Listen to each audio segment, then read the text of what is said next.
హరే కృష్ణ. అందరికీ భాగవతం క్లాస్ స్వాగతం. సో 4వ స్కందం 14వ అధ్యాయంలో ప్రవేశించాము. కొంత భాగాన్ని మనం నిన్న చూసుకున్నాం. సో మిగిలిన భాగాన్ని ఎంతవరకు సమయం ఉంటే అంతవరకు చూస్తాం. సో మనం 14వ అధ్యాయంలో వీణ యొక్క దౌర్జన్యాలు విపరీతంగా పెరిగిపోయేసరికి ఓకే, ఋషులు ఒక సమయంలో ఆయన్ని చంపడం జరిగింది. ఇవన్నీ చర్చించుకున్నారు. మైత్రేయి ఆల్రెడీ చెప్పేస్తున్నాడు. ఎందుకంటే అంగ మహారాజు వెళ్ళిపోయాడు. అంగర్ మహారాజు తర్వాత ఉన్న ఒకే ఒక ఆప్షన్ వాళ్ళకి వేణ అనే తన కుమారుడు. సో మంత్రులు ఆ, వాళ్ళకి ఇష్టం లేదు. అయినా కూడా మన ఋషులు అంటే రాజుగా లేకపోతే జంతువుల స్థాయికి మనుషులు పడిపోతారు, వ్యవస్థలు కుప్పకూలిపోతాయి. కాబట్టి ఇప్పుడు ఉన్నటువంటి పరిస్థితుల్లో ఆపద్ధర్మంగా మనం ఈ వీణాన్ని మన రాజుగా ప్రకటిస్తామని చెప్పేసి వాళ్ళు చేశారు. అయితే ఆ, అయితే తన పేరు పేరు ఎప్పుడైతే ప్రకటించారో అతని క్రూరత్వానికి భయపడి కొంతమంది దొంగలు వాళ్ళు దాక్కునేశారనమాట. అయితే విషయం ఏంటంటే అతను సింహాసనం అధిరోహించగానే గర్వంతో గొప్పవారిని విమర్శించడం ప్రారంభించాడు. ఈయన మత్తులో నియంత్రణ లేకుండా ప్రయాణించి అన్ని దిక్కులు ప్రయాణించి భూమి ఆకాశంను వణికేలా చేశాడు. తన బ్రాహ్మణులు వాళ్ళ యొక్క యజ్ఞాలు, దానాలు, దైవ కార్యక్రమం మొత్తాన్ని పూర్తిగా నిషేధించాడు అనమాట. అంటే అసలు ఈ స్టోరీ అంతా ఎందుకు ఇప్పుడు చెప్తున్నారు అని అంటే, ఎందుకంటే విదురుడు మైత్రేయిని అడిగాడు. అంటే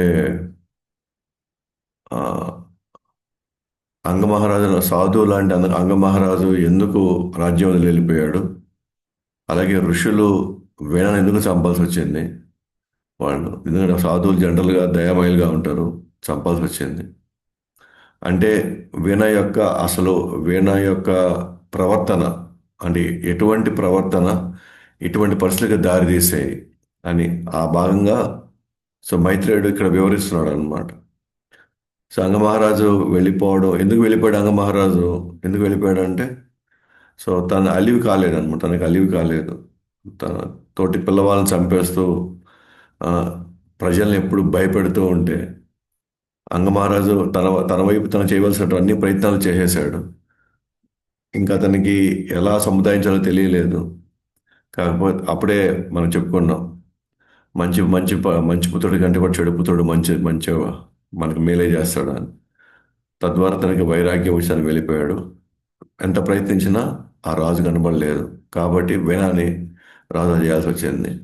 కానీ ఆ వీణ క్రూరత్వం చూసే ఋషులు ఇప్పుడు ఏంటంటే బాధ్యత తీసుకున్నారు కదా, తన్ని ఆ, సింహాసనంపై తను కూర్చోబెట్టారు. కానీ ఇప్పుడు వీణ యొక్క దౌర్జన్యాలు చూసి ప్రజల యొక్క ప్రమాదకర పరిస్థితిని గమనించి కరుణతో వారి మీద చర్చించుకున్నారు. ఏమని చర్చించుకున్నారు? ప్రజలు ఇద్దరి మధ్య నలిగిపోతున్నారు. ఒకటి బాధ్యత లేని రాజు, మరోవైపు బందిపోట్లు మరియు దొంగలు.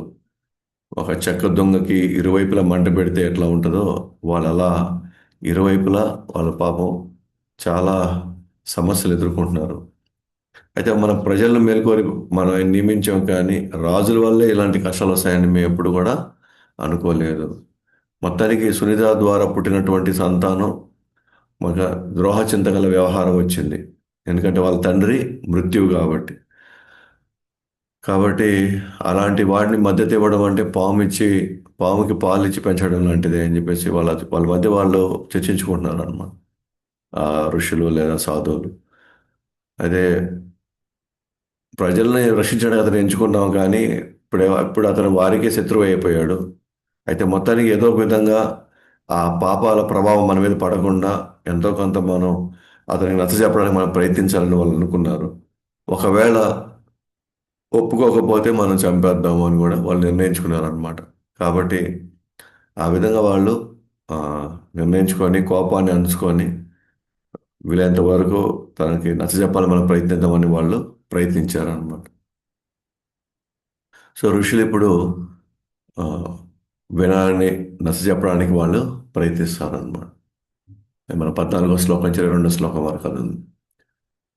వాళ్ళు ఏమన్నారు, దయచేసి మా మంచి సూచనలు వినండి, తద్వారా మీ ఆయుష్, ఐశ్వర్యం, బలం, పేరు ప్రతిష్టలు పెరుగుతాయి. మీకు ఇంకా అదే, గొప్ప జీవితం, పేరు ప్రతిష్టలు, ఆ, ఐశ్వర్యం, ఇంకా మీ ఆయుష్ కూడా పెరుగుతుంది మేము చెప్పిన విధంగా కానీ నువ్వు నడుచుకుంటే. ఎందుకంటే ఋషులు ఏదైతే శాస్త్రంలో ఉందో వాటిని వాళ్ళు వాళ్ళు సూచిస్తారు. శాస్త్ర ప్రకారంగా మనం ఈ శరీరాన్ని వాడినట్లయితే, ఒక మాన్యువల్ తగినట్టుగా మనం ఒక మెషిన్ వాడితే ఆ మెషిన్ ఎక్కువ కాలం వస్తుంది, అండ్ మన్నికగా పనిచేస్తుంది, మనకు కూడా ఎంతో ఆనందాన్ని ఇస్తుంది. అయితే ఎప్పుడైతే మనం మాన్యువల్కి విరుద్ధంగా పోతామో, లేదా మనకి ఎవరైతే ట్రైనింగ్కి, అదే మనకి రిపేర్ చేయడానికి వచ్చేటువంటి వాళ్ళ మెకానిక్ మాట వినలేదనుకోండి, ఆటోమేటిక్గా మనం ఎంత గొప్ప పరికరమైనా సరే, ఎంత ఆరోగ్యకర శరీరం అయినా సరే, ఖచ్చితంగా మనం మన యొక్క ఆయుష్ని మనం తగ్గించుకునేలాగా ఆ, దారి తీస్తాయన్నమాట. అయితే వాళ్ళు ఏమడిగారు, త్రికరణ శుద్ధితో ధర్మాన్ని ఆచరించిన వారు సమస్త దుఃఖాల నుండి విముక్తి పొంది తర్వాత మోక్షం పొందుతారు. అదే మనసా వాచ కర్మన ఎవరైతే ధర్మాన్ని ఆచరిస్తారు, ధర్మం అంటే ఏంటి, భగవంతుడు ఎలా మనల్ని నివసించమంటే అలా మనం నివసిస్తే అన్ని దుఃఖాల నుంచి మనం బయటకు వస్తాం. విముక్తి పొందడమే కాకుండా తర్వాత మోక్షం కూడా, దుఃఖాల నుండి విముక్తే కాదు, అంతిమంగా మనం మోక్షానికి కూడా దారితీస్తుంది. అంటే ఇహలోకంలోనూ మనం హ్యాపీగా ఉంటాము, గడిచినంత వరకు వీలైనంత వరకు ప్రశాంతంగా ఆనందంగా ఉంటాం. చనిపోయిన తర్వాత కూడా వాళ్ళు ఆనందంగానే ఉంటారు అనమాట. అయితే మీ కార్యాల వలన ప్రజలు ఆధ్యాత్మిక జీవితానికి ఆటంకం కలగరాదు, దాని దాని కారణంగా మీ స్థానం పతనం అవుతుంది. వాళ్ళ యొక్క ఆధ్యాత్మిక యొక్క ఎదుగుదలకి ఏమాత్రం మన యొక్క కార్యాలు కానీ ఆటంకంగానే అయితే ఖచ్చితంగా రాజుగా మీ స్థానం అనేది ఖచ్చితంగా పతనం అయిపోతుంది. మిమ్మల్ని తిరస్కరిస్తారు. మీరు మీ బాధ్యత నిర్వహించకుండా ఉన్నదానికి మీరు అధోగతి పాలవుతారు. కాబట్టి వీలైనంత వరకు వాళ్ళని ఆధ్యాత్మిక చింతన నడిపించడానికి రాజుగా అసలైనటువంటి కర్తవ్య ధర్మం. కాబట్టి దయచేసి మీరు ప్రజలని సరైన మార్గంలో నడిపిస్తూ మీ యొక్క స్థానాన్ని పదిలం చేసుకోండి అని చెప్పేసి వాళ్ళు వివరించడం జరిగింది. ఇప్పుడైతే పుణ్యాత్ముడైన రాజు ప్రజలను కాపాడడానికి పనులు స్వీకరించడం వలన ఇహ మరియు పరలోకాల్లో ఆనందాన్ని అనుభవించగలడు. సో నిజమైనటువంటి రాజు, అసలైన బాధ్యత గల రాజు, ఎంత మనం పన్నులు కడతామో, ప్రజలు పన్నులు తీసుకుంటున్నాము అని అంటే వాళ్ళకి మనం సరైనటువంటి సేవలు చేసాం కాబట్టి నేను పన్నులు స్వీకరిస్తాం అనేటువంటి ఆ, అంటే అంటే ఆ, వాళ్ళకి నిజాయితీగా మనం నిజాయితీగా బాగా పనిచేసాం కాబట్టి వాళ్ళ దగ్గర నుంచి మనం పన్నులు తీసుకోవాలి. అంటే మనం వాళ్ళకి వసతులు ఇవ్వకుండా, వాళ్ళని ఇబ్బంది పెడుతూ, వాళ్ళకి కావాల్సినవి మనం సమకూర్చలేకుండా కానీ పన్నులు మాత్రం వేసుకుంటూ వెళ్ళామనుకోండి, ఇంకా అప్పుడు ఏమవుతుంది అని అంటే వాళ్ళు ఎంత కష్టపడ్డారో ఆ డబ్బులు సంపాదించడానికి, దాని వెనక ఉన్న కర్మలు కూడా మనమే అనుభవించాలి. అందువల్ల ఇప్పుడున్న పాలకులు మనం చూస్తూ ఉన్నాము, వసతులు ఇవ్వట్లేదు కానీ ప్రతి సంవత్సరం ట్యాక్సులు మాత్రం పెంచుకుంటూ వెళ్ళిపోతున్నారు. ఇప్పటికీ ప్రజల్లో సరైన ఆహారం అందరికి అందుతుందా, సరైన విద్య, ఆరోగ్యం, ఆ, తర్వాత అందరికీ తగిన విధంగా వాళ్ళకి ఇళ్ళు ఉన్నాయా లేదా, అంటే ఈ మౌలిక వసతులు ఇవ్వకుండానే కానీ ప్రతి సంవత్సరం, అంటే ఇప్పుడు నెలవారీగా మనం పన్నులు కడతానే ఉన్నాం. ఆ పనులన్నీ ఎటు వెళ్తున్నాయి, వచ్చిన పనులని సరైనటువంటి ప్రజల యొక్క సౌకర్యార్థం వాళ్ళు వినియోగించకపోతే అంటే వాళ్ళు దాన్ని దోచేసుకుంటున్నట్టు అర్థం. అంటే ఎవరి కష్టంతో ఆ డబ్బులు మనం పన్నుల రూపంలో తీసుకున్నాము, ఆ పన్నులో ఉన్న ప్రతి రూపాయికి మళ్ళీ మనం సమాధానం చెప్పాలన్నమాట. మనం మళ్ళీ సమాధానం చెప్పాలి. అందువల్ల ఇక్కడ ఇక్కడ వాళ్ళు ఏమంటున్నారంటే, వాళ్ళ ఉద్దేశం ఏంటంటే ఇక్కడ మీరు వాళ్ళని మీరు కాపాడితే, కాపాడటం వల్ల వచ్చేటువంటి పనులు మరి తీసుకున్నారు అనుకోండి, అప్పుడు మీరు ఈ లోకంలోనూ పరలోకంలోనూ రెండు లోకాల్లో మీరు ఆనందంగా ఉండగలుగుతారు. కానీ వాళ్ళని హింసిస్తూ, వాళ్ళని కష్టపెడుతూ, వాళ్ళ మళ్ళీ వాళ్ళ దగ్గర నుంచి మనం పన్నులు స్వీకరించడం ప్రారంభించాము అనుకోండి. అప్పుడు మీరు ఇక్కడ కానీ ఎక్కడైనా కానీ మీరు అనవసరమైనటువంటి కష్టాలు, అనవసరమైనటువంటి పాపకర్మల్ని మనం రేపు అనుభవించే తీరాలి అని చెప్పి సరైనటువంటి సూచనలు ఇస్తున్నారు అనమాట. ఎందుకంటే ఇక్కడ ప్రజలని కష్టపెడుతూ వాళ్ళకి తగినటువంటి సౌకర్యాలు ఇవ్వకుండా చేస్తే మాత్రం దానికి మనం తగిన మూల్యం మళ్ళీ తర్వాత చెల్లించుకోవాలి. ఓకే, ఇప్పుడు గత జన్మలో మనం పుణ్యం చేసుకోవడం వల్ల ఈరోజు మనకి కొన్ని ఆ, గొప్ప గుణాలు మనకు వచ్చి ఉండొచ్చు. దానివల్ల మనకి ఐశ్వర్యము, బలము అన్నీ కూడా వచ్చి ఉండొచ్చు. కానీ వాటిని ఉపయోగించుకొని మనం వేరే వాళ్ళ మీద అజమాయిషీ చేయడానికి, వేరే వాళ్ళని ఇబ్బంది పెట్టడానికి వీటిని ఉపయోగించాం అనుకోండి, మళ్ళీ మనం దాని తగిన విధంగా మనం అనుభవించాల్సి వస్తుంది మనం. కాబట్టి వాళ్ళు ఇంకా ఆ, వాళ్ళకి ఆయనకి సూచనలు ఇస్తున్నారు అన్నమాట వేణాకి. వర్ణాశ్రమ ధర్మం పాటించడం వలన ప్రజలు వారి దైనందిన జీవితంలో భగవంతుని పూజించడం వలన ఆయన తృప్తి పడతాడు. వర్ణాశ్రమం రాజు యొక్క మొదటి కర్తవ్యం అంటే వర్ణాశ్రమ ధర్మం సరిగ్గా అమలు అవుతుందా లేదా అని స- అతను ఎప్పుడు గమనించుకుంటూ ఉండాలి. అంటే బ్రాహ్మణ, క్షత్రియ, వైశ్య, శూద్ర, బ్రహ్మచారి, గృహస్థ, వానప్రస్థ, సన్యాస, అసలు ఈ వ్యవస్థ ఎక్కడ డిస్టర్బ్ కాకుండా ఎవరెవరికి తగినట్టుగా వాళ్ళ వాళ్ళ స్వభావాన్ని బట్టి వాళ్ళ కర్మలను బట్టి వాళ్ళ వృత్తుల్లో వాళ్ళు ఆ, ఆ, పని చేసుకుంటూ అట్ ద సేమ్ టైం వాళ్ళు వర్ణాశ్రమం యొక్క మూల సిద్ధాంతం ఏంటి అని అంటే వీటన్నిటి ద్వారా వాళ్ళు భగవంతు తృప్తిపరచగలగాలి. సో వీటన్నిటి ద్వారా భగవంతుని పూజించగలిగితే అప్పుడు భగవంతుడు తృప్తి పడతాడు. ఎందుకంటే వర్ణాశ్రమ ధర్మం ఆయన ఇచ్చిందే కదా. ఆ పద్ధతుల్లో మీరు జీవించినట్లయితే మీరు ఇక్కడ హాయిగా ఉంటారు. పైగా అంతిమంగా భగవంతుడు తృప్తి పడితే వాళ్ళు ఖచ్చితంగా మోక్షానికి కూడా అర్హులవుతారు. కాబట్టి రాజు యొక్క ప్రథమ కర్తవ్యం ఏంటంటే ఈ వర్ణాశ్రమ ధర్మం పూర్తి స్థాయిలో ఆయన నిర్వర్తించడానికి ప్రయత్నించాలి. ఎప్పుడైతే భగవంతుడు తృప్తి పడ్డాడు అనుకోండి, ఇంకా సాధించడానికి ఏముంది ఇంకా. సో ప్రజలు వర్ణాశ్రమ ధర్మంతో నియమ నిబంధనలు పాటిస్తూ భగవంతుని పూజించాడు. భగవంతుడు ఆ వ్యవస్థ మీద, ఆ సమూహం మీద తృప్తి పడ్డాడంటే వాళ్ళకి కావాల్సిన వనరులు, వాళ్ళు సుఖంగా జీవించడానికి కావాల్సినటువంటి అన్ని వనరులు వాళ్ళు సమకూర్చాడు భగవంతుడు. కావున వివిధ లోకాల్లోని సమస్త దేవతాగణం అంతా భగవంతుడు నిత్యం పూజిస్తారు. అందుకే దేవతలు కూడా వాళ్ళు పూజిస్తుంటారు భగవంతుడిని. ఎందుకంటే భగవంతుని తృప్తి పడ్డాడు అనుకోండి, దేవతల లోకాల్లో అందరూ సుఖశాంతులతో ఉండగలుగుతారు. మరి దేవతలే భగవంతుడు తృప్తి పడడానికి వాళ్ళు నిత్యం పూజిస్తున్నట్లయితే మరి మనలాంటి వాళ్ళు, మరి ప్రజలు ఖచ్చితంగా పూజిస్తే భగవద్గీత పడితే వాళ్ళు ఎప్పుడు కూడా సుఖ సంతోషాలతో ఉంటారు. ఎందుకంటే భగవంతుడే యజ్ఞ సంగ్రహుడు, త్రివేదాల సారం ఆయనే, యజ్ఞ యజమాని ఆయనే, తపస్సు యొక్క లక్ష్యం కూడా ఆయనే. కావున మీ ప్రజలు మీ శ్రేయస్సు కొరకు యజ్ఞాలు నిర్వహించడం ప్రోత్సహించాలి. మీ శ్రేయస్సు కోసం మరియు ప్రజల యొక్క శ్రేయస్సు కోసం నిత్యం యజ్ఞాలు నిర్వహించడానికి మనం ప్రోత్సహించాలి. యజ్ఞాలు ఎవరు చేస్తారు? ప్రజల కోసం బ్రాహ్మణులు చేస్తారు, ఋషులు చేస్తారు. సో ఆ ఋషులు బ్రాహ్మణులు ఎందుకు ఏం చేస్తారు? ప్రజలు బాగుండాలి, ఆ పాలించే రాజులు బాగుండాలని వాళ్ళు చేస్తారు. కానీ మనము మనం చూసాం ఇందాక, ఆయన ఈ దానాలు, యజ్ఞాలు, దైవ కార్యక్రమం అన్నిటిని నిషేధించేశాడు. కాబట్టి రాబోయే రోజుల్లో ఇంకా ఇంకా ఇంకా చాలా గడ్డు కాలం ముందు ముందు రాబోతుంది అనమాట. అయితే రాజు కాబట్టి కొంచెం కొన్ని కాలం వెయిట్ చేశారు. కానీ ఇప్పుడు అర్థమైపోయింది ఇట్లా మురికి ఇట్లా మారే పరిస్థితి లేదు. అయినా చివరిసారిగా ఒకసారి మనం ప్రయత్నిస్తాము అని వాళ్ళు వచ్చారు. అయితే మొత్తానికి వాళ్ళు ఆల్రెడీ డిసైడ్ అయిపోయినారు, మాట వినకపోతే చంపేద్దామని. కానీ మొత్తానికి ఆయనకి ఎన్ని రకాలుగా చెప్పాలో, ఎన్ని కోణాల్లో అని చెప్తే దానికి విషయం అర్థమవుతుందో, సో వాళ్ళ ప్రయత్నం వాళ్ళు చేస్తూనే ఉన్నారు.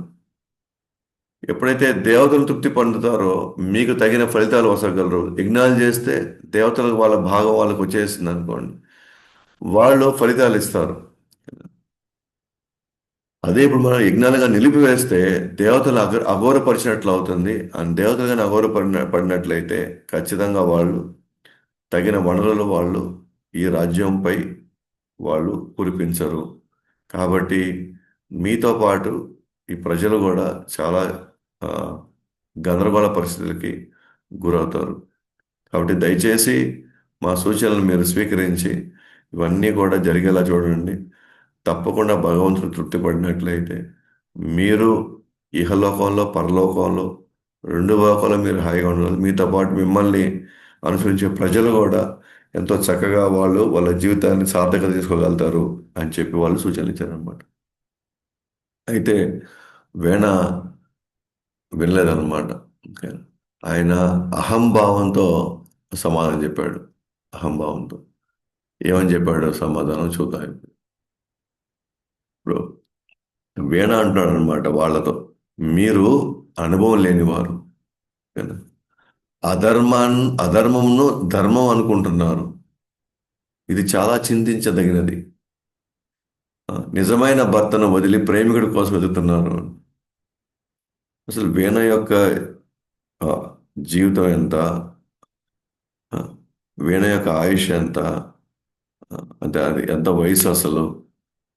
అతను వచ్చి వాళ్ళు అన్నాడు అనమాట, మీకు అనుభవం లేదు అని.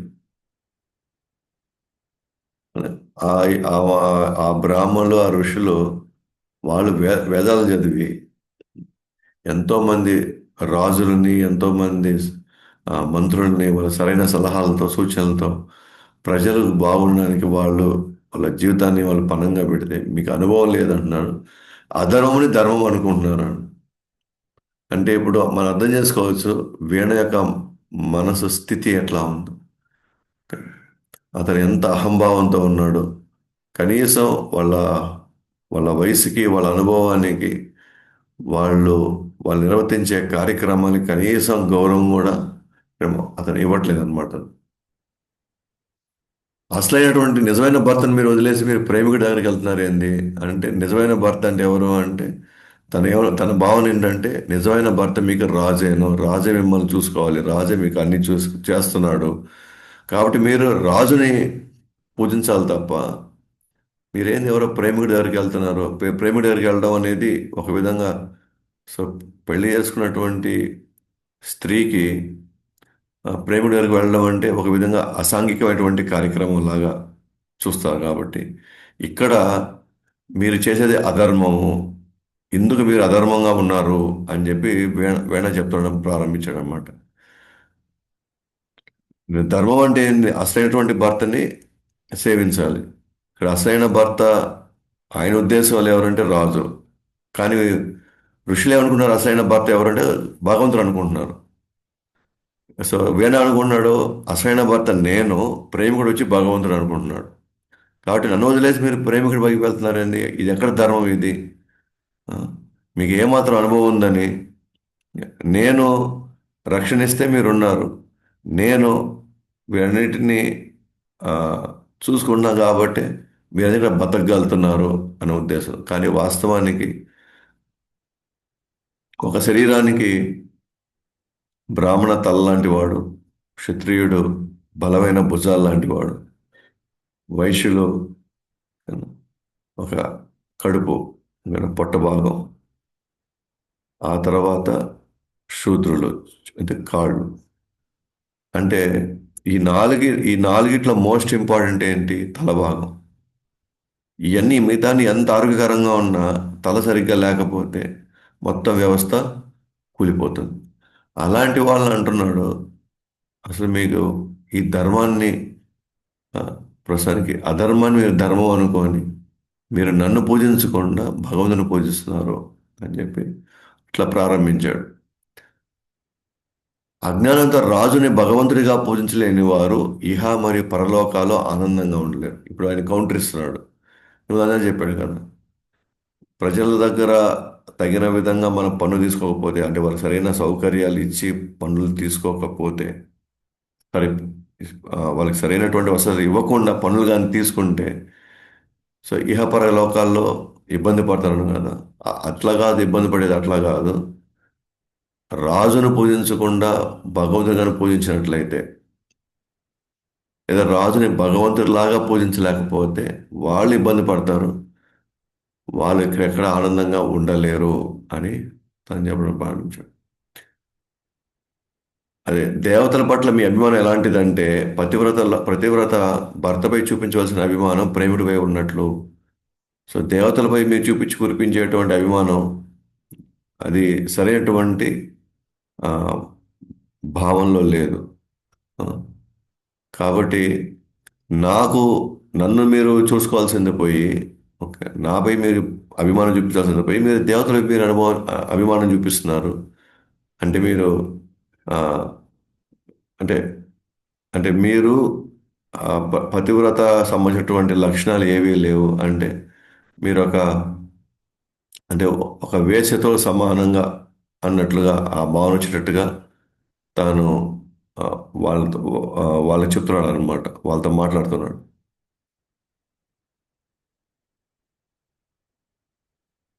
ఎందుకంట దేవతలను రాజు యొక్క శరీరంలో వివిధ భాగాలుగా నివసిస్తారు. దేవతలు రాజు యొక్క భాగాలుగా ఎందుకు అలా అంటున్నాను?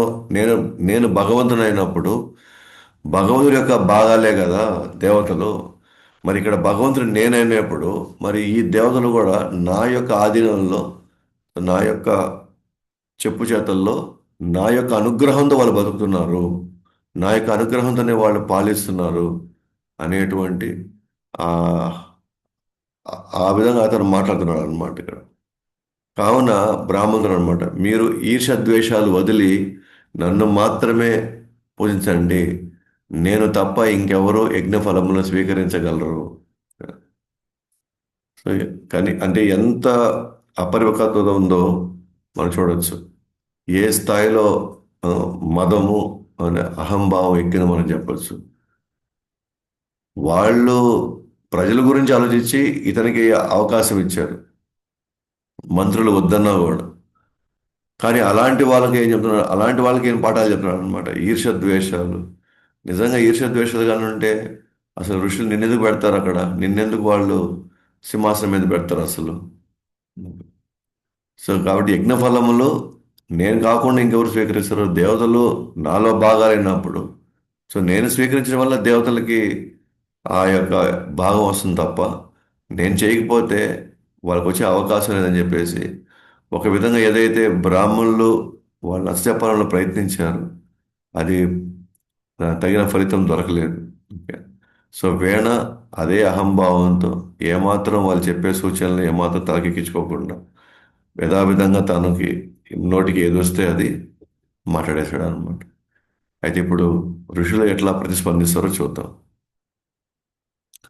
అయితే వేణ విపరీత వక్ర స్వభావం కలిగిన గౌరవుని వలన, అతని స్వభావం వలన, వక్ర బుద్ధి లేదా విపరీతమైన వక్ర స్వభావం వలన గౌరవనీయులైన ఋషుల విన్నపాలను స్వీకరించని కారణంగా వారు కోపగ్రస్తులై ఈ విధంగా పలికారు.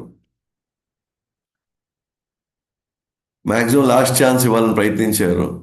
ఎంతైనా కొంచెం రాజు యొక్క వంశం ఉంది కాబట్టి ప్రజల మధ్య కొంత గౌరవం ఉంటుంది కాబట్టి కొంత చిన్నప్పటి నుంచే వాళ్ళకి తగిన ఆ మర్యాద గౌరవం ఉంటుంది కాబట్టి వీణ కొంతవరకు మేలు చేస్తాడేమో అనుకున్నారు.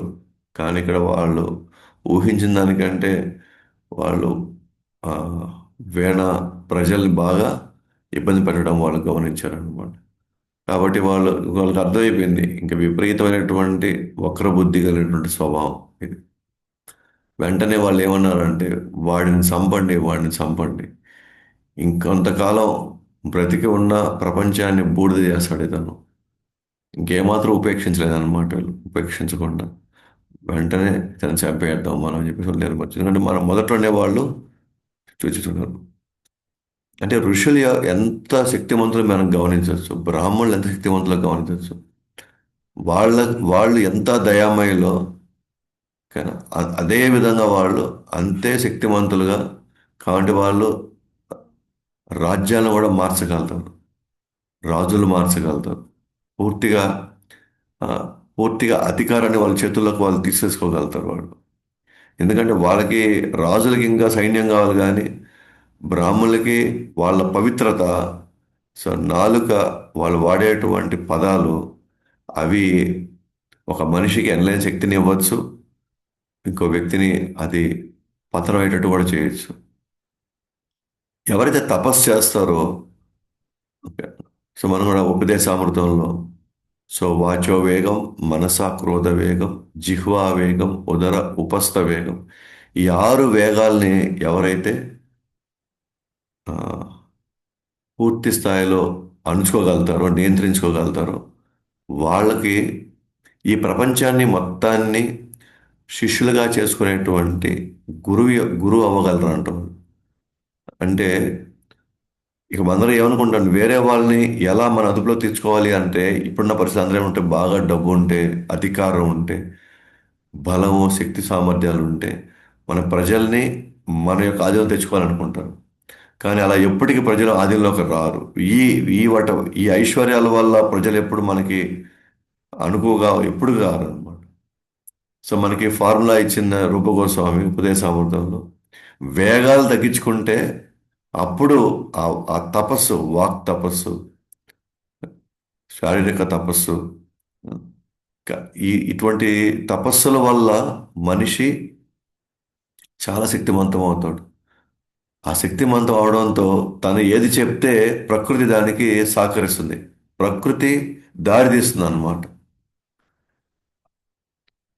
అది మనమైనా సరే, ఋషుల గురించి మనం మాట్లాడలేదు, ఈవెన్ మనమైనా సరే, మనము తెల్లవారుజామున లేచి మంగళారతి కట్టండి, జపం చేసుకొని ఆ ఆ 4 నియమాలు పాటిస్తూ భగవద్గీత, భాగవతాన్ని, సాధువుల యొక్క సాంగత్యంలో, భక్తుల సాంగత్యంలో మనం టైం గడుపుతున్నాం అనుకోండి, జీవితాన్ని గడుపుతూ ఉంటే తెలియకుండా వాళ్ళలో, ఓకే, వాళ్ళు ఏది సంకల్పిస్తే ప్రకృతి కూడా దానికి సహకరిస్తుంది. ఓకే. అందుకనే గతంలో ఎట్లా ఆ, ఈ వనరులన్నీ కూడా అద్భుతంగా ఈ ప్రకృతిని పుష్కలంగా ఎందుకున్నాయంటే, సో బ్రాహ్మణులు నిర్వహించేటువంటి ఆ, యజ్ఞాలు కావచ్చు, వాళ్ళు ఆచరించే తపస్సులు కావచ్చు, వాటి వల్ల ఇప్పుడు శ్రేయస్సు తప్ప ఏదో ఆర్థికంగానో లేకపోతే ఇంకేదో మనం అభివృద్ధి చెందితే, ఆ, ఏదో సాంకేతికంగా టెక్నాలజికల్గా మనం అభివృద్ధి చెందితే ఎవరు ఆధీనంలో పోరు అనమాట. మనం డబ్బులు సంపాదించాలనుకోండి, ఎంతకంటే ఇంక డబ్బులు సంపాదించే వాళ్ళు ఉంటారు. మనం చదువు చదివాలనుకోండి, మనకంటే ఎక్కువ చదువు చదివే వాళ్ళు ఉన్నారు ఇక్కడ. కానీ తపస్సు చేయడం మాత్రం అది అందరూ చేయగలిగింది కాదు. చేయగలిగిన వాళ్ళు ఖచ్చితంగా వాళ్ళు ఏది ఆలోచిస్తే, ఏది అనుకుంటే అది జరుగుతుంది అనమాట. అందుకనే ఆ, బ్రాహ్మణుల యొక్క శక్తితో వాళ్ళు రాజును కూడా చంపగలరు. బ్రాహ్మణులు ఎంతోమందికి ప్రాణం పోసిన వాళ్ళు అయి ఉన్నారు. ఎన్నో సందర్భాల్లో ప్రాణం పోశారు.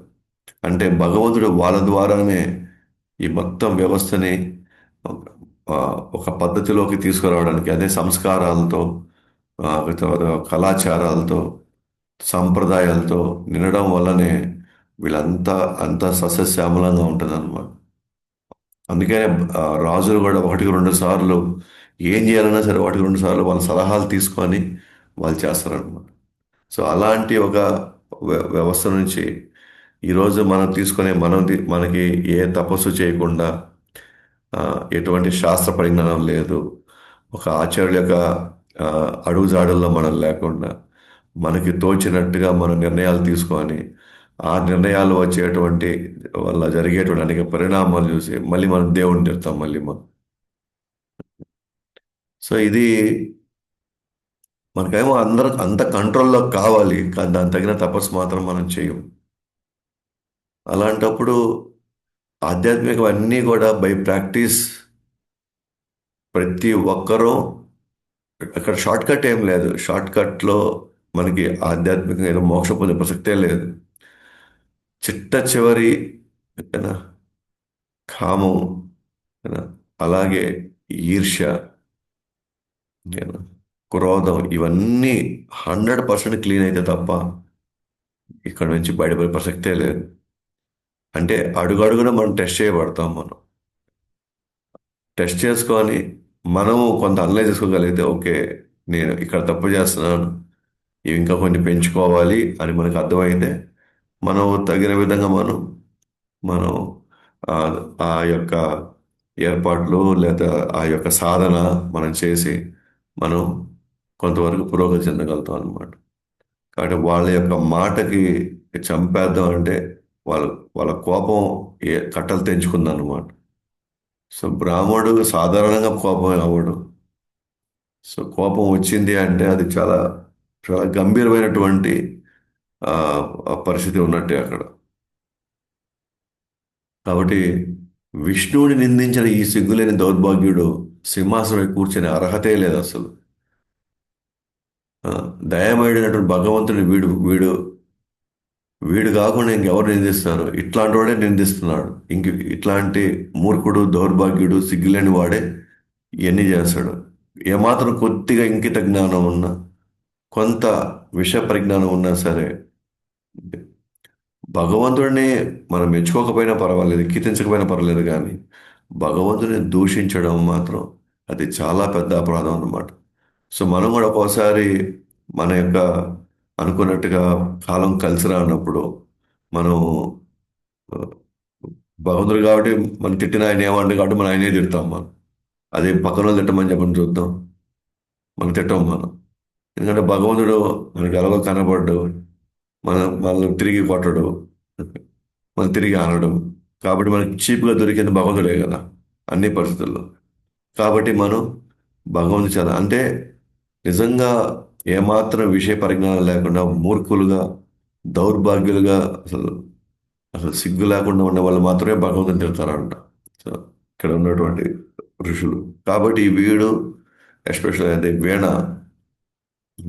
ఇలాంటి వాడు నిందిస్తాడే తప్ప సామాన్యులు ఎవరు నిందించరు భగవంతుని. కొంచెం భగవంతుడికి సంబంధించినటువంటి ఆ, ఆయన లక్షణాలు, గుణాలు, ఆయన ఆయన లీలల్ని ఏమాత్రం కొద్దిగా ఆస్వాదించున్నా సరే, ఆ శ్రవణం చేస్తున్నా సరే, వాళ్ళెవరు ఈ స్థాయికి భగవంతుని దిగజార్చరు అనమాట.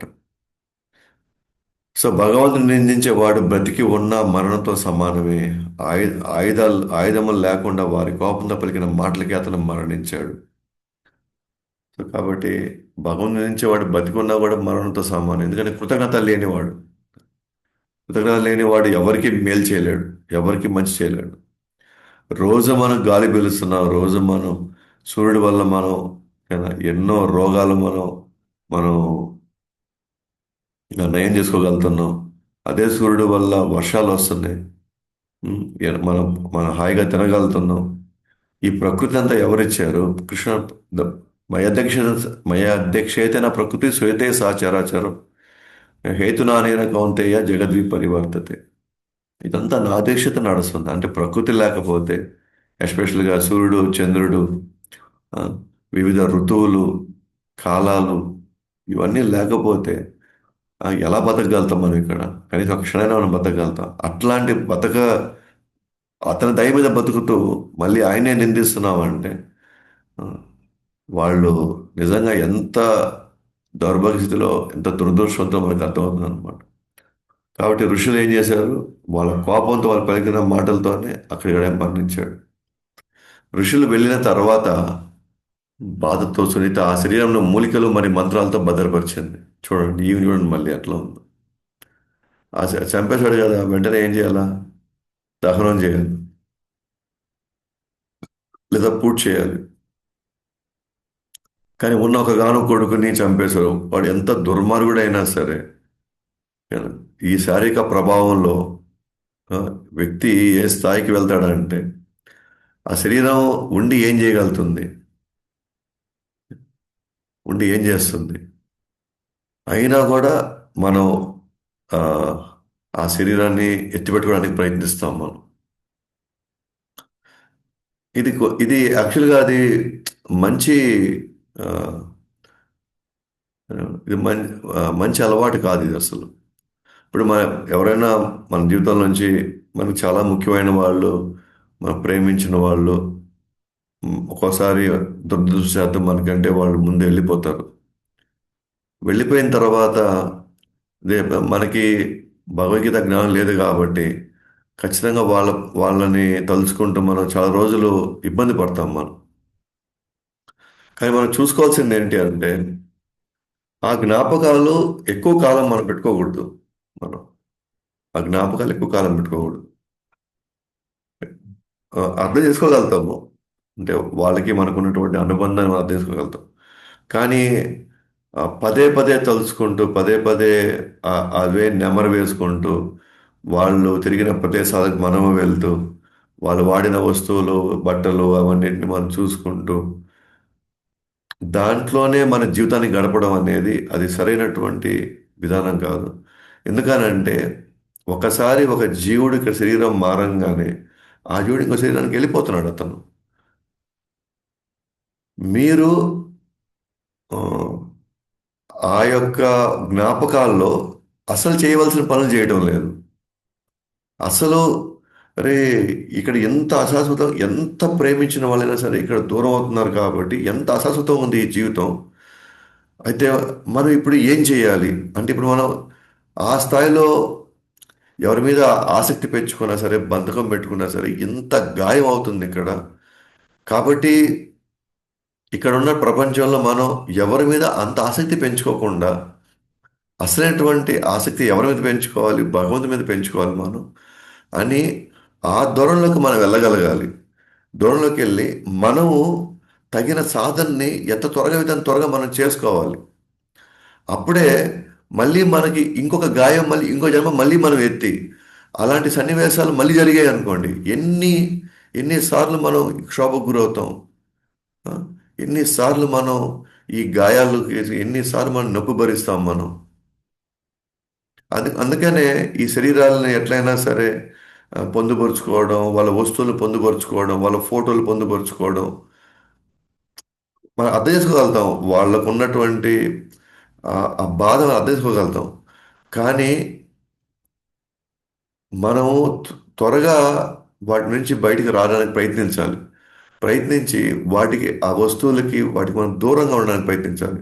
మనం చూస్తున్నాం అలా అంటే వాళ్ళకి మనం చెప్పడం కూడా చెప్పలేమన్నమాట. అంటే వాళ్ళు వాళ్ళు ఆ, వాళ్ళు ఎటువంటి తీవ్రమైనటువంటి పరిస్థితుల్లో వాళ్ళు ఉన్నారో మనం అర్థం చేసుకోగలుగుతాము. కానీ చెప్పడానికి ప్రయత్నిస్తే వాళ్ళు ఒక్కోసారి మనల్ని తప్పుగా భావించే అవకాశం ఉంది. ఒకసారి మనం తప్పుడు అభిప్రాయం ఏర్పడింది అనుకోండి, ఆ తర్వాత మనం ఏం చెప్పినా మన సలహాలు ఇచ్చే సూచనలు వాళ్ళు తీసుకోరు కాబట్టి మనం కూడా కొంచెం దూరంగా ఉంటాం అనమాట. ఎక్కువ వాళ్ళ గురించి వాళ్ళకి ఎక్కువ వాటి గురించి చెప్పం మనం. చెప్పాలి యాక్చువల్గా. కానీ వాళ్ళు అర్థం చేసుకున్నారనుకోండి, అరే వీళ్ళు వీళ్ళు సాధువులుగాను ఆచార్యులుగాను భక్తులుగా మనకు చెప్తున్నారు అని అంటే దీంట్లో ఎంతో విషయం ఉంది. కాబట్టి మనం ప్రయత్నిస్తాము. అంటే మన మీద ఒక మంచి అభిప్రాయంతో వాళ్ళు దాన్ని తీసుకోగలిగితే తర్వాత తర్వాత వాళ్ళు బయటకు వచ్చేసి హ్యాపీగా ఉండగలుగుతారు. కానీ కొంతమందికి నెగిటివ్ మైండ్ సెట్లోకి వెళ్ళిపోతారు. అంటే వీళ్ళకేం తెలుసు, నేను ఆ, నాకు వాళ్ళకున్న అనుబంధం ఎలాంటిదో ఎలా మర్చిపోమంటారు వీళ్ళు అది. అంటే కోర్స్ ఎవరైనా బాధలో ఉన్నప్పుడు అది కొద్దిగా అన్నిటినీ ఆ టైంలో స్వీకరించడం కష్టం. ఇంకా వాళ్ళకి తెలుసు అది అశాశ్వతం అని. కానీ ఆ, వాళ్ళకే తెలియకుండా వాళ్ళు అంత ఆసక్తి అంత మోహం పెంచుకోవడం వల్ల ఈరోజు దాని యొక్క పరిణామాలను అనుభవిస్తున్నారు. అందువల్ల మనం వాళ్ళ మ్యాక్సిమం మనం వాళ్ళ జ్ఞాపకాలని ఆ, తగ్గించుకోగలిగితే మంచిది. ఆ భగవంతుడి మీద మన దృష్టి మలచగలిగితే రేపు మళ్ళీ మనం ఇలాంటి ఒక సన్నివేశం లేదా ఇలాంటి ఒక పరిస్థితికి మనం ఇంకో జన్మలో దారి తీయకుండా మనం కాపాడుకోగలుగుతాం. సో కాబట్టి ఈమె ఏం చేసింది అంటే ఈమె కంప్లీట్గా అధర్మ మార్గంలో మృత్యు యొక్క కూతురు కదా.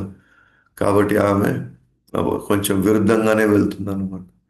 సో అందువల్ల ఆ, ఇక్కడ నుంచి మనం కొన్ని పాఠాలు మనం నేర్చుకోవచ్చు. మనం ఏ జ్ఞాపకాలు మనం కొనసాగించుకోకూడదు. ఏదైనా జ్ఞాపకాలు ఉంటే అది భౌతిక లీలల రూపంలో మనం అది పొందుపరచుకోగలిగితే వాళ్ళు ఎప్పటికీ ఒక క్లిష్ట పరిస్థితుల్లో కూడా కొన్ని ప్రమాదక పరిస్థితుల్లో కూడా వాళ్ళు ఎక్కడ వాళ్ళు ఇబ్బంది పడకుండా ఉండగలుగుతారు అన్నమాట. అయితే ఇప్పుడు వినాన్ని చంపేశారు, చనిపోయారు. మళ్ళీ రాజ్యంలో గందరగోళ పరిస్థితి వచ్చింది. ఎందుకంటే రాజు లేడు ఇప్పుడు. కాబట్టి రాజు లేకపోవడం మరియు దుండగుల వలన కలిగిన గందరగోళం, దాని వలన దురదృష్టం ప్రజలను వెంటాడుతుంది. రాజు లేడు కాబట్టి దుండగులు బాగా పెట్టిరేగిపోతున్నారు. వాళ్ళ వల్ల సమాజంలో పూర్తిగా అశాంతి, అనిశ్చితి ఏర్పడతా ఉంది. దానివల్ల దురదృష్టం, ప్రజల్ని దురదృష్టం వెంటాడుతుంది. ఎందుకంటే వాళ్ళకి లేనిపోని కష్టాలు, మళ్ళీ వాళ్ళని వెంటాడతాయి ఇప్పుడు. అప్పుడే వాళ్ళు వాళ్ళు చర్చించుకుంటున్నారు, ఇప్పుడు ఏం చేద్దాం, ఎలా చేద్దాం, నెక్స్ట్ తీసుకోబోయే నిర్ణయం ఆ, ఏ ఏ పద్ధతిలో ఉండాలి అని వాళ్ళు చర్చించుకుంటున్నప్పుడే దుండగులు దొంగల వల్ల దుమ్ము రేగడం గమనించారు. అంటే దుండగులు ఆ, దొంగలు అంటే వాళ్ళు ఒక సమూహంగా వచ్చి ప్రజల్ని ఒక ఆ నగరాల్ని దోచుకుంటున్నారు అనమాట. సమూహంగా అంటే వాళ్ళు ఇప్పుడు గుర్రాల మీద వస్తున్నారు, లేదా పరిగెత్తు వస్తున్నారు, అక్కడ దుమ్ము రేగుతున్నమాట. అంటే అంతమంది వచ్చి విపరీతంగా వచ్చి పేటరేగిపోతున్నప్పుడు వాళ్ళు దుమ్ము గమనిస్తారు. ఆ దుమ్ము ఏదో గాలి వలనో ఇంకో దాని వల్ల కాదు, వీళ్ళ వీళ్ళు ఆ, వీళ్ళు తిరగడం వల్ల, అంత ఎక్కువ మంది తిరుగుతున్నారు అనమాట. తిరిగి వాళ్ళ వల్ల విపరీతమైన దుమ్ము అక్కడ వచ్చింది. అంటే వాళ్ళకి అర్థమైపోయింది చాలా దారుణ పరిస్థితిలోకి వెళ్ళింది. మన హితిలో ప్రజలను కాపాడకపోతే మన ఆధ్యాత్మిక శక్తి క్షీణిస్తుంది. పగుళ్ళు ఉన్న కుండ నుండి నీరు కారడం వంటిది. ఇలాంటి పరిస్థితుల నుంచి మన ప్రజలు కాపాడలేకపోతే మనం కూడా, మన ఆధ్యాత్మిక స్థితి కూడా, శక్తి కూడా క్షీణిస్తుంది, మనం కూడా పతనం అయిపోతాం. అంటే ఎలా క్షీణిస్తుంది అని అంటే, కొండల మీద ఒకసారి నువ్వు చూసాను కదా, పగుళ్ళు వచ్చాయనుకోండి, ఆ నుంచి నీళ్లు కొద్ది కొద్దిగా బయటకు వచ్చేస్తాం. అట్లానే మనం కూడా కొద్ది కొద్దిగా మనం పతనం అయిపోతూ ఉంటాం. ఏదో ఒకటి మనం త్వరగా చేయాలని చెప్పేసి వాళ్ళు ఆ, చర్చించుకున్నారు అనమాట. సో వెంటనే అంటే వీళ్ళందరికీ తెలుసు, వాళ్ళ ఉద్దేశం ఏంటి అని అంటే ఆ, ఏదో ఒక విధంగా ప్రజలని ఈ స్థితి నుంచి బయటకు వేయాలి. వాళ్ళు ఇంకా కూడా వాళ్ళు ఆలోచిస్తున్నారు, చర్చిస్తున్నారు వాళ్ళ మధ్య. అయితే ఎట్లయినా సరే అంగమహారాజు యొక్క వంశస్థులే ఆ, మనం ఏదో ఒక విధంగా వాళ్ళ యొక్క ఆనవాళ్ళు ఏదైనా మిగిలి కానీ ఉంటే మనం వాటి ద్వారా మనం ఇక్కడ శాంతి నెలకొల్పొచ్చు అని. అంగమహారాజు యొక్క వంశస్థులు కావాలి. ఎందుకని? అంగమహారాజు యొక్క ఏదైతే ఆ వంశానికి సంబంధించినటువంటి వీర్యం, లేదా సంబంధించినటువంటి గుణాలు, అవి కానీ మనం ఏదో విధంగా సమకూర్చగలిగితే నెక్స్ట్ రాబోయేటువంటి వంశస్థులు బలంగానే ఉంటారు, వాళ్ళు భక్తులుగా ఉంటారు. అంటే ముఖ్యంగా అంగమహారాజు యొక్క పూర్వీకులు ఎవరో ధ్రువ మహారాజు ఎంత గొప్ప భక్తుడు, ఎంత ఎంత బలశాలి, యక్షుల్ని ఏ విధంగా అతను ఎదుర్కొన్నాడో మనం చూసాం. అంటే వాళ్ళ యొక్క వంశంలో వచ్చినటువంటి ఎవరైనా సరే వాళ్ళ యొక్క ఆ, ఆ,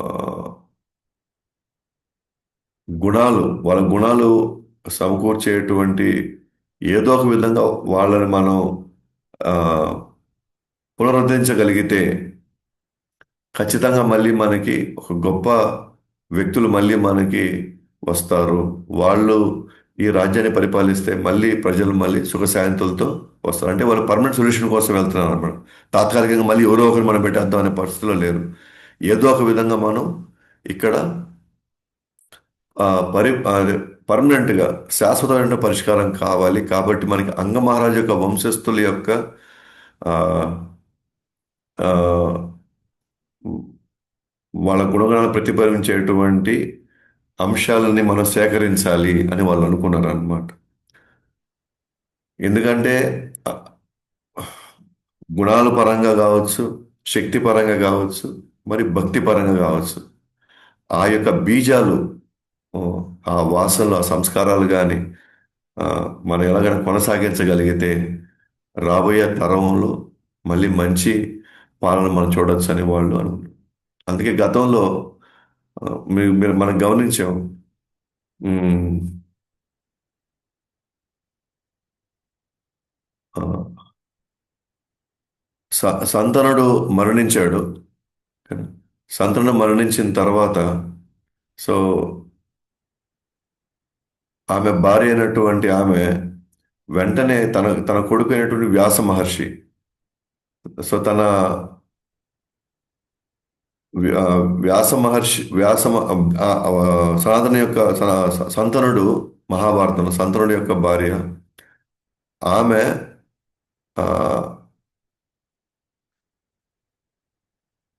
ఆ, తర్వాత వంశస్థులు కావాలని చెప్పేసి వంశస్థులు కావాలని చెప్పేసి భీష్ముడిని పెళ్లి చేసుకోమనింది. కానీ భీష్ముడు, నేను బ్రహ్మచారిగా ఉంటానని చెప్పేసి నేను శపథం చేశాను కాబట్టి నేను పెళ్లి చేసుకోను అన్నాడు. అయితే తనకున్నటువంటి ఆ, చిత్రగద వీళ్ళని అంటే వాళ్ళ పిల్లలకి పెళ్లి చేయాలి. అయితే వాళ్ళు ఏం చేశారు, పెళ్లి చేసుకున్నారు. కానీ అంబ, అంబిక, అంబాలిక, కానీ వాళ్ళు త్వరగా చనిపోయారు. ఆ తర్వాత నెక్స్ట్ వంశస్థులు కావాలని చెప్పేసి భీష్ముడిని అడిగింది పెళ్లి చేసుకోమని. కానీ భీష్ముడు మేము పెళ్లి చేసుకున్నాడు. కానీ వాళ్ళకి సంతానం కావాలన్నప్పుడు మళ్ళీ ఎవరిని పిలిచింది ఆమె? మళ్ళీ వ్యాసుడిని పిలిచింది. ఓకే. సో వ్యాసుడిని పిలవడంతో నెక్స్ట్ అంబ, అంబిక, అంబాలికలు, సో వాళ్ళ కలయికలో మనం చూసాం పాండురాజు, తర్వాత ధృతరాష్ట్రుడు వచ్చాడు, విదురుడు వచ్చాడు. ఓకే. అంటే వ్యా ఎందుకు వ్యాసుల వారితో ఆ, వీళ్ళ కలవాలి, లేదా భీష్ముడితో ఆ, పెళ్ళో లేకపోతే ఆ, వాళ్ళ ద్వారా వచ్చే వారసత్వాన్ని ఎందుకు కావాలంటే అవి సరైనటువంటి బీజాలు అన్నమాట. సరైనటువంటి సంస్కారాలు, సరైనటువంటి నాణ్యం కలిగినటువంటి గుణాలు కలిగిన వాళ్ళు అలాంటి వాళ్ళతో కలిసినప్పుడు వచ్చేటువంటి సంతానం లోకానికి మేలు చేయగలుగుతారు. లో- లోకానికి మేలు చేయగలుగుతారు.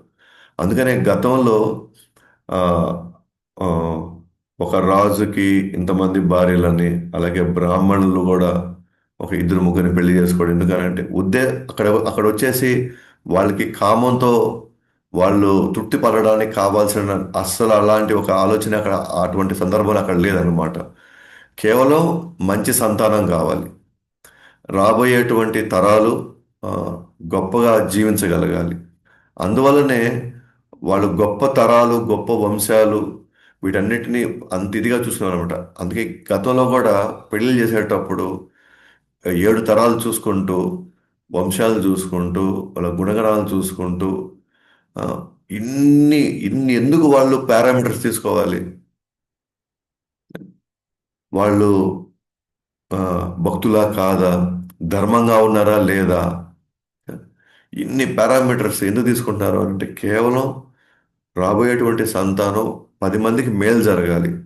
ఈ ఈ ఈ ప్రకృతి వనరులు ఇవన్నీ కాపాడబడుతూ ప్రజలు మోక్షం వైపు నడవాలి. అందువల్ల గతంలో ఈ తాపత్రయం ఉండేదన్నమాట. గతం ఇప్పుడు జస్ట్ డబ్బులు ఉన్నాయి చాలు, ఆస్తులు ఉన్నాయి చాలు. ఆ, వాళ్ళు ఎట్లాంటి వాళ్ళు తాగినా సరే, ఆ, వాళ్ళు ఆ, వాళ్ళు మోసం చేసే వాళ్ళైనా సరే, అబద్ధాలు చెప్పే వాళ్ళైనా సరే, మొత్తానికి సొసైటీ చూపులో మనం ఉండాలంతే. గుణగణాలు లేదు, బ్యాక్గ్రౌండ్లో వాళ్ళు ఎటువంటి వాళ్ళో తెలియదు, అసలు నథింగ్ అనమాట. అలాంటప్పుడు మళ్ళీ మనం రెడీగా ఉండాలి. అలాంటి ఒక సమాజాన్ని సృష్టించడానికి కారణం మనం కూడా ఒక భాగం అయి ఉన్నాం దాంట్లో. అలాంటప్పుడు ఇప్పుడు మనం బాధపడడం ఎందుకు, గగ్గోలు పడడం ఎందుకు, తీవ్రమైన ఆవేదన పడడం ఎందుకు, మన కష్టాలు పెరిగిపోయినాయని మళ్ళీ దేవుడిని నిందించడం ఎందుకు? ఓకేనా? మనం మాత్రం మన కోరికలు తీరాలి. మన వరకు మన స్వార్థంగా మన వరకే ఆలోచించాలి. ఓకేనా? ఇవి మాత్రం ఋషులు, మునులు, ఓకేనా, సాధువులు వాళ్ళు చూసుకోవాలి. మిగతావన్నీ మనకు కాదు అవన్నీ. ఇటువంటి సంకుచిత మనస్తత్వం ఉండబట్టే మనందరిది బాధ్యత అయింది. ఇంకా రాబోయే రోజులకి ఇప్పుడు ఎవరు మాట వినే పరిస్థితుల్లో లేరు, మాట కానీ దానికి మళ్ళీ రేపు పరిణామాలు మనమే అనుభవించాలి. ఈ జన్మలో కాకపోయినా ఇంకో జన్మలో అయినా మళ్ళీ మనమే దానికి బాధ్యులు అవుతాం మళ్ళీ మనం. ఇప్పుడు రేపు సపోజ్ ఇప్పుడు ఇట్లాంటి ఒక దారుణమైనటువంటి ఒక ప్రకృతిని ఆ, పరిస్థితిని మనం తయారు చేసేసాం అనుకోండి. ఒక 10 జన్మల తర్వాత, ఒక 50 జన్మల తర్వాత, 50 తరాల తర్వాత మళ్ళీ మనమే పుట్టామనుకోండి. అప్పుడు ఇంకెట్లా బతుకుతాం మనం ఇప్పుడు ఇక్కడ? అప్పుడు మన పరిస్థితి ఇంకెంత దారుణంగా ఉంటుంది ఇదే సమాజంలో. అందువల్ల మన పూర్వీకులు మ్యాక్సిమం వాళ్ళు చేయగలిగినంత వాళ్ళు చేయడానికి ప్రయత్నించారు. వాళ్ళు ఎంతవరకు వాళ్ళు మన ధర్మాన్ని కాపాడాలో, మన సంస్కృతులు సాంప్రదాయాలు కాపాడాలో వాళ్ళు మ్యాక్సిమం వాళ్ళు చేయగలిగినంత వాళ్ళు చేశారనమాట. కానీ మనకి ఏమాత్రం ఇప్పుడు అసలు బాధ్యతే అసలు లేదనమాట. కేవలం వెళ్ళామా, సంపాదించామా, ఏదో బయట వాళ్ళు చెప్పడానికి మా వాడు ఇంజనీర్, మా వాడు డాక్టర్, మా వాడు లాయర్. ఓకేనా. మేము అమెరికా సంబంధం చేసాం, ఆ సంబంధాలు చేసాం, వాళ్ళకి ఇన్ని ఆస్తులు అంట, అన్ని ఆస్తులు అంట. ఓకే. పైగా ఇప్పుడు తల్లిదండ్రులు కూడా ఉండకూడదు అంటే, ఇప్పుడు తల్లిదండ్రులు వాళ్ళకు ఉండకూడదు అంటే ఇప్పుడు. ఓకే. ఈ ఎటువైపు వెళ్తున్నాం మనం? కనీసం కొద్దిగా అయినా ఆలోచిస్తున్నామా అంటే అస్సలు సమస్య లేదు అసలు. అటువంటిప్పుడు మనకి ఎందుకు మంచి జరగాలి? మనకి ఎందుకు మంచి జరుగుతుంది అసలు? ఎలా మంచి జరుగుతుంది మనకు అసలు? ఆ, మన ఆలోచనలో ఒక్కటైనా ఎక్కడైనా ఒక ధర్మం ఉందా, ఒక న్యాయం ఉందా? ఎక్కడైనా కొద్దిగైనా సరే కొంతైనా సామాజిక స్పృహ ఏమైనా ఉందా అంటే ఏమీ లేదు అసలు. అలాంటప్పుడు మనం ఎలా బాగుంటాం? మనం బాగుపడాలని ఎలా ప్రయత్నిస్తాం అసలు? అంటే ఉమ్, వ్యవస్థనంతా అస్తవ్యస్తం చేసి పడేసి ఇప్పుడు అక్కడ మనం మనశ్శాంతి ఉండాలంటే ఎలా ఉండగలుగుతాం మనం? అందుకే శిల ప్రభుపాద లాంటి వాళ్ళు, వీళ్ళంతా వాళ్ళ జీవితాలు, శంకరాచార్యులు, రామాచార్యులు, వీళ్ళు వాళ్ళ జీవితాలు త్యాగం చేశారు. దేనికోసం? రాబోయే తరాలు, ఈ ఈ ఈ భూమి, ఈ ప్రకృతి అంతా కూడా బాగుండాలని వాళ్ళు ప్రయత్నించారు తప్ప మన దృష్టిలో వాళ్ళు పిచ్చోళ్ళు అనమాట. వాళ్ళకి బతకలేక, వాళ్ళకి ఏం చేయాలో తెలియక వాళ్ళు ఈ విధంగా బతికేశారు. మనం మాత్రం చాలా తెలివైన వాళ్ళం అన్నమాట. చాలా పూర్తి జ్ఞానంతో వ్యవహరిస్తున్నాం మనం ఇప్పుడు. కానీ రోజు భయాలతో, రోజు చింతనలతో, రోజు ఆందోళనతో, ఓకే, చెప్పుకుంటే మళ్ళీ అక్కడ మనం ఆ, మనల్ని ఆ, అంటే మన బాధ చెప్పుకోవడానికి కూడా మన స్వతంత్రం లేదనమాట ఇక్కడ. ఎందుకంటే మనం అలాంటి వ్యవస్థను తయారు చేసాం. ఎవరిని నమ్మాలో మనకు తెలియదు ఇప్పుడు. వాళ్ళు ఎవరికి వాళ్ళు, ఎందుకంటే మనం వాళ్ళకి చెప్పామనుకోండి, వాళ్ళు మన గురించి 10 మందికి చెప్పేస్తారు. అప్పుడు మన ప్రిస్టేజ్ పోతుంది. మనం లోపల ఉండించుకోలేకపోతున్నాం, బయటికి చెప్పుకోలేకపోతున్నాం. ఓకే. ఏదైనా రండి ఇట్లా మా నామజపం చేయండి, రండి ఇట్లా క్లాసుకి రండి అంటే దానికి మనకు సమయం లేదు. అన్ని రకాలుగా మనమే మన అన్నిటినీ మనమే దాన్ని ఏమంటారు, అన్ని అన్ని దిక్కులు మనమే బంధించేసుకొని మంచి చెప్పాలని ప్రయత్నించినా కూడా ఏమాత్రం స్వీకరించకపోతే ఎలా బాగుంటుంది ఇక్కడ? మరి ప్రతి ఒక్కరు మన బలమైన అభిప్రాయాలు అయితే బలంగా ఉన్నాయంటే ఇట్టుండాలి, అట్టుండాలి, అలా జరగాలి, ఇలా జరగాలి. మనం ఎన్ని అభిప్రాయాలు పెట్టుకునే దానికి ఎటువంటి విలువలు లేవు అసలు ఇక్కడ. ఓకే. మనము ఖచ్చితంగా భగవంతు చెప్పినట్టుగా, శాస్త్రం చెప్పినట్టుగా నడుచుకోకపోతే ఖచ్చితంగా మరణ సమయంలో దానికి తగిన మూల్యాన్ని మనం చెల్లించుకుంటాం.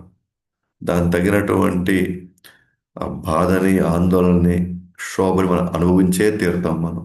ఇది మాత్రం ఎవరూ తప్పించుకోలేము. ఇప్పుడే మనం ఎంత ఆధ్యాత్మికంగా మనం భగవంతుడు చెప్పినట్టుగా మనం నడుచుకుంటామో, రేపు మనం ఎంతో కొంత ఆ, ఆ ప్రమాదం నుంచి కొంత బయటపడగలుగుతాం. లేదు నేను ఎందుకు మాట వినాలి, నా దగ్గర ఇంత డబ్బు ఉంది, నా దగ్గర ఇప్పుడు మంది బలం ఉన్నారు, నా దగ్గర ఇంత శక్తి ఉంది, నేను మాట నేను ఒక పలుకు పలికితే చాలు, నేను చెప్తే చాలు ఇదంతా కదిలిపోతాయి అనుకుంటే మహా ఎవరు హిరణ్యకశిపు లాంటి వాళ్ళు, రావణాసురు లాంటి వాళ్ళు, వాళ్ళకంటే మించిన వాళ్ళు ఏం కాదు మనం ఇక్కడ. వాళ్ళు వాళ్ళు శాసించినట్టు ఆ స్థాయిలో ఇక్కడ ఎవరు శాసించలేరు. వాళ్ళే ఇప్పుడు ఎక్కడున్నారో మనకు తెలియదు. మనలాంటి వాళ్ళు ఇక్కడ ఎక్కడున్నాం. కాబట్టి వీలైనంత వరకు మనం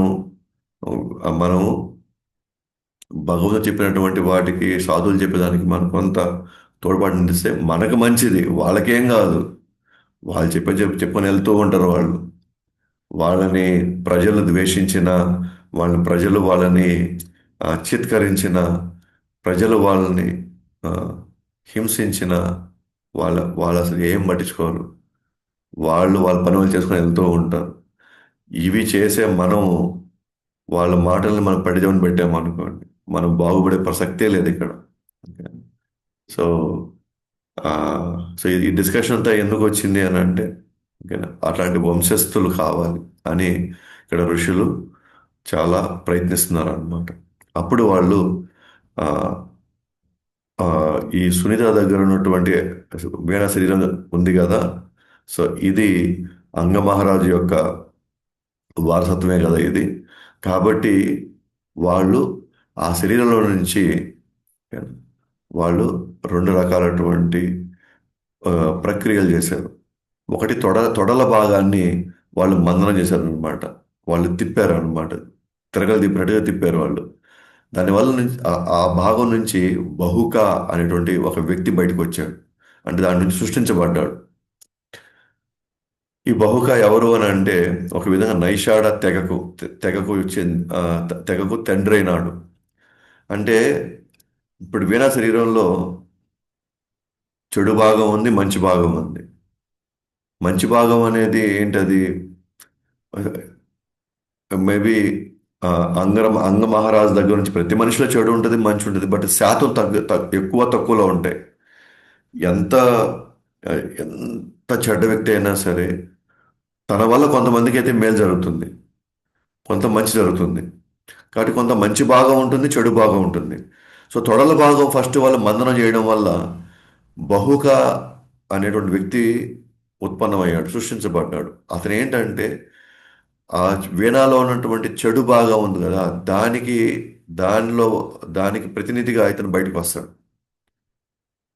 కాబట్టి వీళ్ళేంటంటే కొండల్లోనూ గుహల్లోనూ పెద్ద పెద్ద అరణ్యాల్లో ఉండేటువంటి పాపం చేసేటువంటి తెగలన్నమాట వీళ్ళు.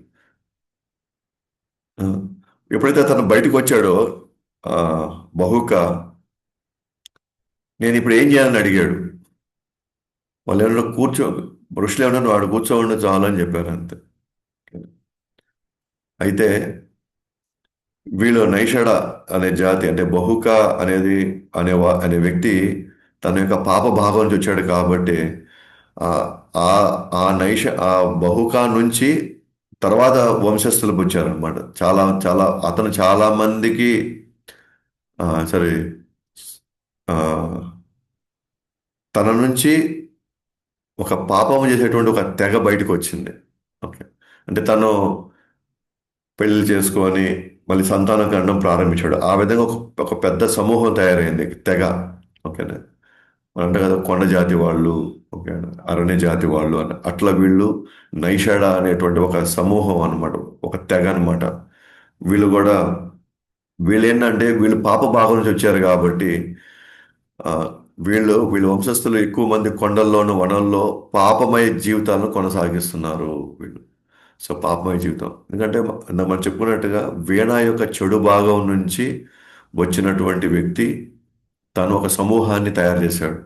అయితే ఆ సమూహం అంతా కూడా పాపమయ జీవితం సంబంధించినటువంటి సమూహం అది. అయితే ఇప్పుడు నెక్స్ట్ ఇంకేం మిగిలింది? ఇంకా తనలో మిగిలిందంతా ఇంకా మంచి భాగం అంటే పవిత్రమైన భాగం. సో దాంట్లో నుంచి ఎవరు వస్తారు? ఆ ఆ వ్యక్తి తాలూకు యొక్క లక్షణాలు, గుణాలు, ఆ తర్వాత ఏ విధంగా ఈ ప్రపంచం లేదా ఈ ప్రకృతి ఏ విధంగా మళ్ళీ సస్యశ్యామలయ్యిందో అది మనం రేపు క్లాస్లో మనం చూస్తాం. ఓకే. కాబట్టి హోల్ పాయింట్ ఏంటంటే ఇక్కడ ఆ, అహంభావంతో వీణ వాళ్ళని ఏమాత్రం లెక్క చేయలేదు. ఇంకా ఋషులు ఇంకా ఏమాత్రం ఉపేక్షించకుండా వీణని చంపడం జరుగుతుంది. విష్ణువుని ఆ, అలక్ష్యపరిచిన వాడు, విష్ణువుని నిందించేవాడు బతకడానికి ఎటువంటి అర్హత లేదు కాబట్టి వాళ్ళ మాటలతోనే తన్ని శపించి అక్కడికక్కడే మరణించాడు. అయితే సునీత ఆ శరీరాన్ని కాపాడుకుంది. దాని గురించి మనం బాగా చెప్పుకున్నాం. పాత స్మృతులు ఇవన్నీ మనం ఎక్కువ పెట్టుకోవడం మంచిది కాదు. పెట్టుకుంటే మన మనకున్నటువంటి ఆయుష్లో సగం పూర్తిగా వాళ్ళ గురించి ఆలోచిస్తే అప్పుడు మనము ఆ, ఆ పరిస్థితి నుంచి బయటపడడానికి తగిన సమయం మనకి ఏమీ ఉండదు. భగవంతుడి యొక్క భక్తి చేసుకోవడానికి మనకి అవకాశం ఉండదు. కాబట్టి మళ్ళీ వాళ్ళు గందరగోళం చూశారు. వెంటనే ఏదో ఒక విధంగా వాళ్ళు ఏం చేశారు? అంగమహారాజు యొక్క వంశస్థులు లేదా ధ్రువ మహారాజు యొక్క వంశస్థుల్లో ఏదో ఒక రూపంలో వాళ్ళ ద్వారా ఇక్కడ నెక్స్ట్ సంతానం కానీ వాళ్ళ ద్వారా వచ్చేటువంటి ఏదైనా కానీ ఎవరైనా కానీ ఉంటే శాశ్వత పరిష్కారం ఇవ్వచ్చని ఋషులు వాళ్ళు అనుకొని వాళ్ళు ఈ వేణ శరీరం నుంచే వాళ్ళు ఎందుకంటే మిగిలిన వంశస్థుడు కాబట్టి తనలో నుంచి ఇప్పుడు ఎవరు వస్తారో యా, వచ్చిన వాళ్ళకి ఒక ఒక శక్తి సామర్థ్యాలు, వాళ్ళ గుణాలు, ఇవన్నీ కూడా నెక్స్ట్ క్లాస్లో చూస్తాం. గ్రంథరాజ్ శ్రీమద్ భాగవతం की जय, जगद्गुरु श्रील प्रभुपाद की जय, अनंत कोटि वैष्णव वृंद की जय, निताय गौर प्रेमानंद हरि हर।